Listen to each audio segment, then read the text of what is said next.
भक्ति देवी ने समस्त भक्तों के हृदय में प्रवेश किया, अपना आसन ग्रहण किया और आनंद सहित भगवान के पावन यज्ञ संपन्न हुआ। तो भगवान की कथा ज्ञान और वैराग्य को प्रकट करती है। ज्ञान और वैराग्य हमारे हृदय में ही हैं, लेकिन वो अचेत हैं, वो बूढ़े हैं, बुजुर्ग हैं। तो भगवान की कथा, ये जो 7 दिन तक ज्ञान गंगा बहेगी, ये उस ज्ञान और वैराग्य को जो हृदय में बैठे हैं ना, जो बुजुर्ग हैं, उन्हें चेतन अवस्था प्राप्त कराती है। और जब ज्ञान वैराग्य हृदय में चेत अवस्था में आ जाते हैं, तब महाराज ये व्यक्ति भव सागर से शीघ्र ही तर जाता है। यही भागवत की कथा का महत्व है। बोलिए भागवत महापुराण की जय। जय जय श्री राम। सोनकत कादिक ऋषियों ने पूछा, बोले हे सूत जी महाराज, एक बात बताइए। जो भगवान के भक्त होते हैं वो भगवान की कथा सुनते हैं, तो उनका तो भगवान की कथा कल्याण करती ही है। लेकिन यदि कोई ऐसा व्यक्ति हो जिसने पूरे जीवन में एक बार पुण्य नहीं किया हो, एक बार भी जिसने सत्य नहीं बोला हो, जिसने पूरे जीवन पर्यंत पाप कर्म करे हों, जिसका जीवन पाप करते करते बीत गया हो, भयंकर से भयंकर पापी कोई व्यक्ति हो, और उसे यदि भगवान की कथा सुना दी जाए, तो क्या भगवान की कथा उसका भी कल्याण करती है? श्री सूत जी महाराज कहते हैं, भैया चाहे कोई व्यक्ति जीवन पर्यंत पाप कर्म करता हो, जिसने ऐसा एक भी कुकर्म नहीं छोड़ा हो, जो मतलब नहीं हो, जिसने नहीं छोड़ा हो, ऐसा कोई कुकर्म नहीं किया जो नहीं रह गया हो, पापी से पापी व्यक्ति भी यदि पाप करता करता मर जाए और मरने के बाद वो प्रेत योनि में चला जाए, पापी व्यक्ति मर के प्रेत योनि में ही जाएगा, तो महाराज यदि वो प्रेत योनि में चला जाए, तब भी उसको भागवत की कथा सुना दी जाए, तब भी महाराज ये कथा उसका उद्धार कर देती है। बोले महाराज हम कैसे माने, प्रमाण क्या है? तो प्रमाण यहाँ श्री सूत जी महाराज देते हैं। तुंगभद्रा तटे पूर्वम भूतपत्तनुमत्तमं यत्र वर्णा सुधर्मेणा सत्य सत्कर्म तत्परा।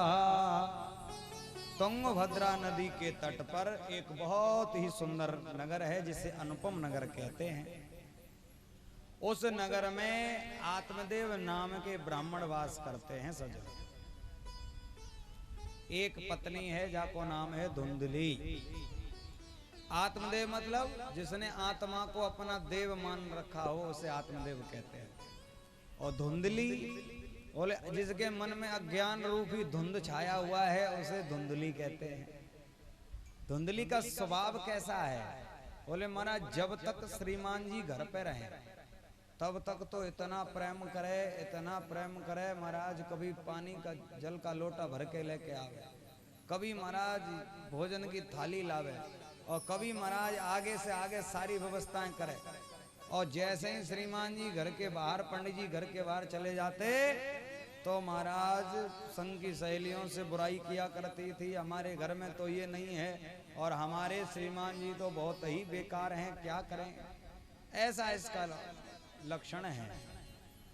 ब्राह्मण देव के यहाँ भगवान की कृपा से सारी व्यवस्थाएं हैं, लेकिन कोई संतान नहीं है महाराज। तुलसी का जो महाराज पौधा है वो कभी हरा नहीं रहता, तो गमले में कभी तुलसी जी स्थापित नहीं होती। एक गाय है, तो पंडित जी कई वर्ष पहले लाए थे, उसने आज तक कभी बछड़ा नहीं दिया महाराज। तरह तरह के पूजन पाठ यज्ञ अनुष्ठान करे, पर कोई व्यवस्था नहीं बनी। एक दिन पंडित जी महाराज दुखी होकर के आत्मदेव वन में चले गए। बोले अब हम नहीं जिएंगे, हमारे कोई संतान नहीं है, और बिना संतान के, बिना पुत्र के कोई जीना भी कोई जीना है। तो एक वृक्ष के नीचे बैठ करके और सोच रहे हैं कि अब हम नहीं जिएंगे, अब हम मर जाएंगे। अब एक वृक्ष के नीचे बैठ कर सोच रहे थे कि हम मर जाएंगे, तो एक महात्मा जी वहां होकर निकल के जा रहे थे। महात्मा जी ने सोचा, बोले देखो कितना बड़ा भक्त है जो एकांत में बैठकर भगवान का भजन कर रहा है। महात्मा जी पहुंचे, जाकर के पूछा महाराज कौन से देवता का भजन कर रहे हो? तो हाथ जोड़कर चरणों से लिपट गया। महाराज जी मैं कोई भगवान का भजन करने इस जंगल में नहीं आया हूं, तो किस लिए आया है?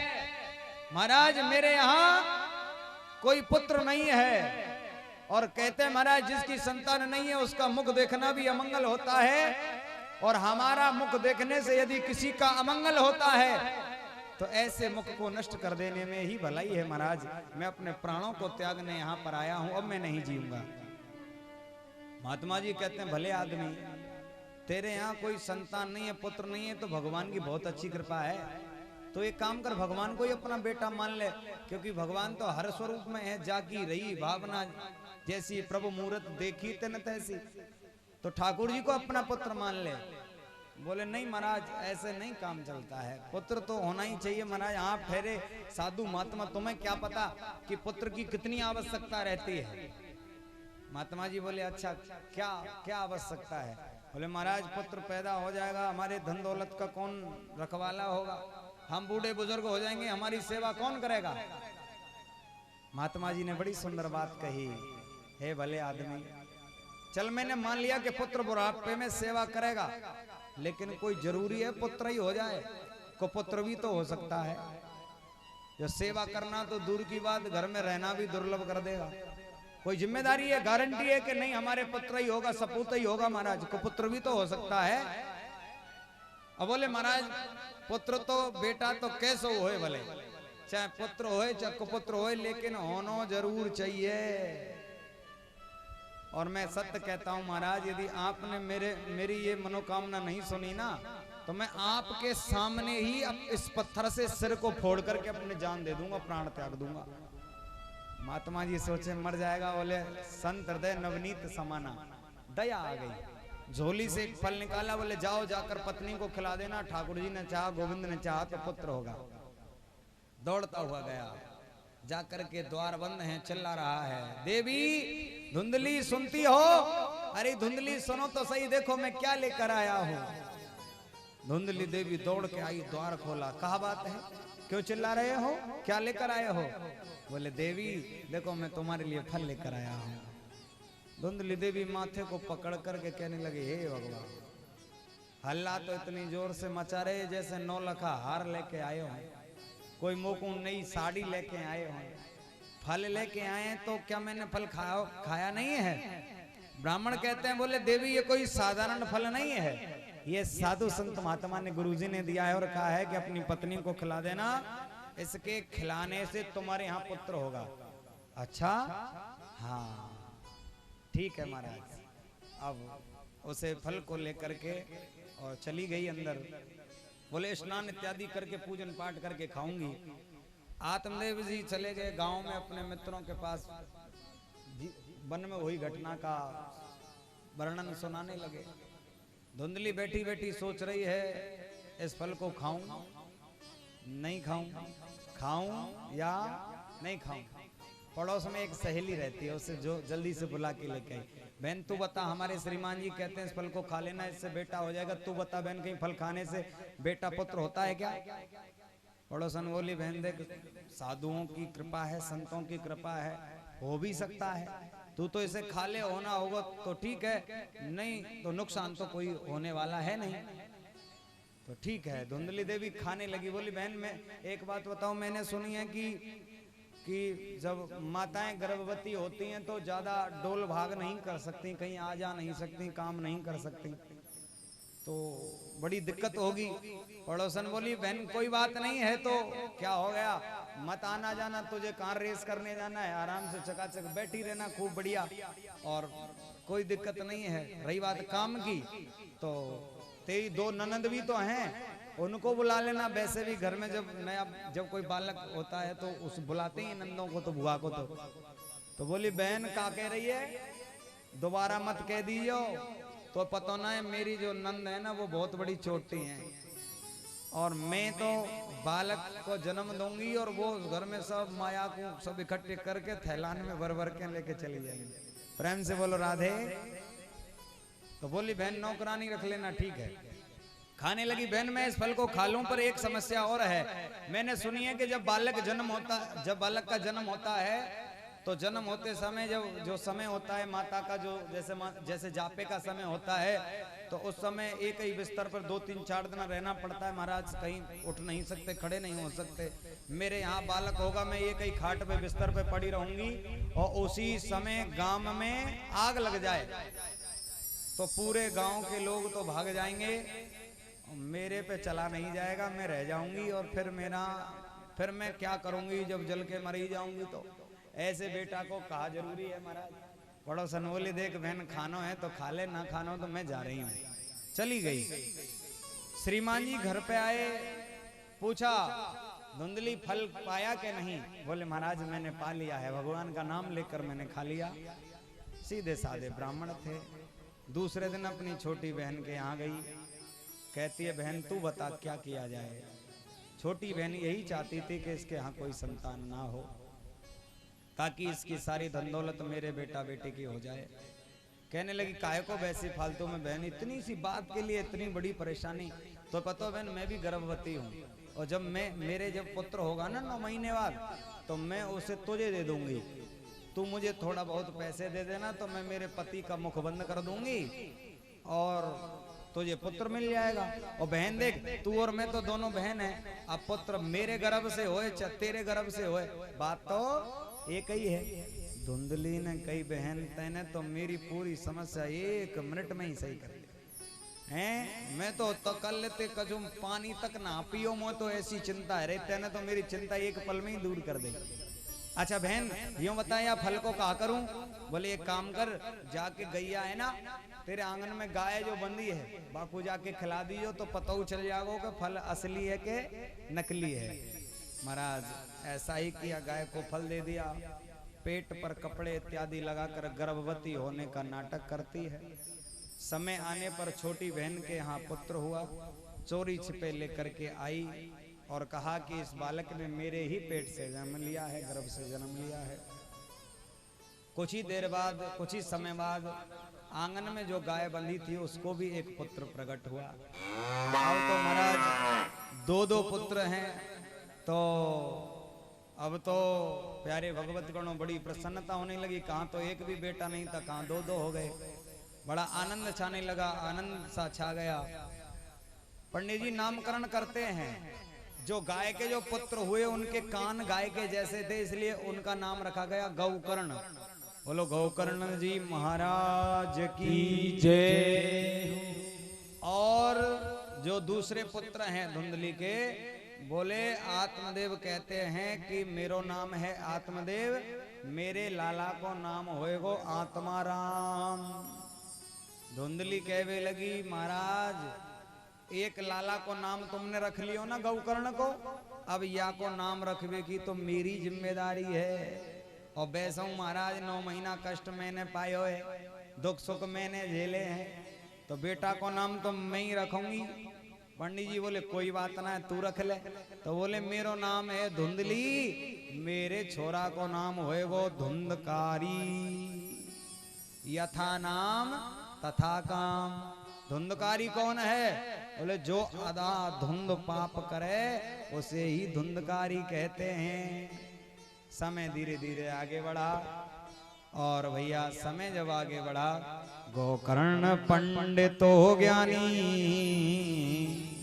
धुंधकारी महाखला। गोकर्ण जी पंडित और ज्ञानी हो गए, धुंधकारी महाखल हो गया, और प्यारे भगवत गणों अनेकों अनेक प्रकार के पाप कर्म करने लगा। मदरा इत्यादि का पान करता है, मांस इत्यादि का भक्षण करता है, वैश्याओं का संगति करता है। एक दिन आत्मदेव जी समझाने लगे बेटा हम ब्राह्मण कुल में तेरा जन्म हुआ है, स्वर्ग जैसा हमारा घर तूने नरक बना दिया। ब्राह्मण कुल में रहते हुए तू इस प्रकार के कुकर्म कर्म करता है, तू तो शूद्रों से भी बड़ा दुष्ट है, ऐसा कर्म तुम्हें नहीं करना चाहिए। लेकिन भैया जब ये जो संतान होती है ना, जब हाथों से निकल जाती है, तब उन्हें माता पिता की हर बात बुरी लगती है। प्यारे भगवत गण कहते हैं ना कि चोरों को चांदनी की रात बुरी लगती है। जब पुण्यों का समय आता है तो चंदा की चांदनी सबको बड़ी प्यारी लगती है। लेकिन चोरों को वो प्यारी नहीं लगती, क्योंकि वो उनका काम नहीं हो पाता है। उजाली रात में वो दूर से दिख जाते हैं। तो चोरों को चांदनी की रात बुरी लगती है, और बिगड़ी औलाद को माता पिता की हर बात बुरी लगती है। जब औलाद महाराज हाथ से निकल जाए तो माता पिता की अच्छी से अच्छी बात भी उन्हें बड़ा काटने को दौड़ती है। जब एक दिन मदरा के नशे में झूमता हुआ नालियों में गिरता पड़ता ये धुंधकारी घर पे आया, आत्मदेव ने खूब समझाया, नहीं माना तो आज लाठी लेकर के खड़े हो गए और द्वार पर खड़े हो गए और कहते हैं कि मैं दुष्ट धुंधकारी तुझे इस मेरे स्वर्ग में मेरे मंदिर में मैं तुझे प्रवेश नहीं करने दूंगा। आज से तू मेरा पुत्र नहीं, मैं तेरा पिता नहीं, तेरा मेरा कोई रिश्ता नहीं। महाराज शराब के नशे में धुत होकर के कहता है, पिताजी मेरा मार्ग छोड़ दीजिए। पिताजी कहते हैं, दुष्ट मैं तुझे घर में आने नहीं दूंगा। जब महाराज देखा पिताजी के हाथ में लाठी है, आज एक हाथ से लाठी को पकड़ा और पिताजी का हाथ पकड़ करके जोर से धक्का लगाया। जो महाराज एक ही धक्का में जाके घर के बाहर जाकर के पिताजी गिर पड़े। अब तो जैसे ही पिताजी गिरे और लाठी लेकर के कहता है, कह तो यहां से निकल जा, नहीं तो मैं तुझे जीवित नहीं छोड़ूंगा। मेरे बाप होने का इतना सही तेरे पर एहसान करता हूं कि तू जितना जल्दी हो सके यहां से निकल जा, नहीं तो मैं तुझे जिंदा नहीं छोड़ूंगा। आज आत्मदेव को बड़ा कष्ट हुआ। महाराज अब जिस पुत्र को महाराज बड़े लाड़ प्यार से उंगली पकड़ कर चलना सिखाया, आज उसी का हाथ हमारे ऊपर उठ रहा है, तो बड़ा कष्ट होगा। अब मरने चल दिया महाराज, अब नहीं जिएंगे। अब जब बेटे नहीं हमको मारा है, तो अब दुनिया में कौन सा मुंह लेकर जीवित रहें। अब हमें मरना है। ध्यान दीजिए प्यारे मैया बहनों एवं भक्तों कि एक दिन वो था जब मरने गया था। क्यों? घर में पुत्र नहीं है, आज फिर मरने जा रहा है। क्यों? घर में ऐसा पुत्र क्यों है? जा रहा है महाराज मरने, अब मैं नहीं जीऊंगा। भगवत गणों रास्ते में पहुंचा, जैसे ही पहुंचा इनको गोकर्ण जी महाराज मिले। अच्छा एक बात और बताएं, संसार में यदि कोई दूसरा व्यक्ति मारता है ना तो इतना कष्ट नहीं होता, इतना दर्द नहीं होता महाराज। लेकिन जब कोई अपना मारता है, अपना पीटता है ना, तो महाराज उसका दर्द बहुत भयंकर होता है, उसका दर्द सहन नहीं किया जा सकता है। लोहा और सोना दोनों आपस में बैठ के बात कर रहे थे, तो सोना कह रहा था, भैया लोहा एक बात बता, पीटा तू भी जाता है हथौड़े से, मुझे भी पीटा जाता है, लेकिन मैं तो आवाज नहीं करता, मैं तो नहीं रोता हूँ। तू जब लोहे को पीटा जाता तू तो बहुत जोर जोर से रोता है। तो लोहा कहता है, भैया तुम सोना हो और लोहे के द्वारा पीटे जाते हो, इसलिए तुम्हें कम दर्द होता है। मैं तो लोहा हूं और लोहे के द्वारा ही पीटा जाता हूं, इसलिए मुझे ज्यादा कष्ट होता है। जब महाराज अपना ही बेटा, अपना ही भाई या अपने ही सगे संबंधी, अपनी ही पत्नी, अपने ही परिवारजन के व्यक्ति जब हमें कष्ट देते हैं या मारते हैं, पीटते हैं, अपमान करते हैं ना, तब महाराज बहुत भयंकर कष्ट होता है, बहुत भयंकर दर्द होता है। तो आज मरने के लिए आत्मदेव जा रहे हैं, रास्ते में गोकर्ण जी मिले। गोकर्ण जी ने चरण छू करके प्रणाम किया, पिताजी के चरणों में प्रणाम। ये गाय से इनका जन्म हुआ है, फिर भी इनको पिताजी कहते हैं, प्रणाम किया। पिताजी को रोता देखकर गोकर्ण जी पूछते हैं, पिताजी क्या हुआ? बोले अब हम नहीं जिएंगे, अब हम मरने जा रहे हैं। क्यों? बोले कि अब हमारा जीने में जीना नहीं है, तुम्हारे भैया ने हमको मारा है, पीटा है। गोकर्ण जी निवेदन करते हैं, पिताजी इसमें दोष धुंधकारी का नहीं है, इसमें दोष आपका है। क्यों? मेरा दोष क्या है? बोले मेरा आपका दोष यह है कि महाराज जितना समय तक हमें लगे कि रहना आवश्यक है, उतने समय ही ग्रस्त में रहना चाहिए। जैसे आपने कोई रेलवे से आप सफर कर रहे हैं, तो आपने टिकट कटाया मान लीजिए यहाँ से और मथुरा का, तो आपको सीट मिलेगी बाकायदा। तो आप सीट पे बैठ के जाओ, लेट के जाओ, सो के जाओ, खड़े के जाओ, कैसे भी जाओ, मथुरा तक आपको कोई कुछ कहने वाला नहीं है।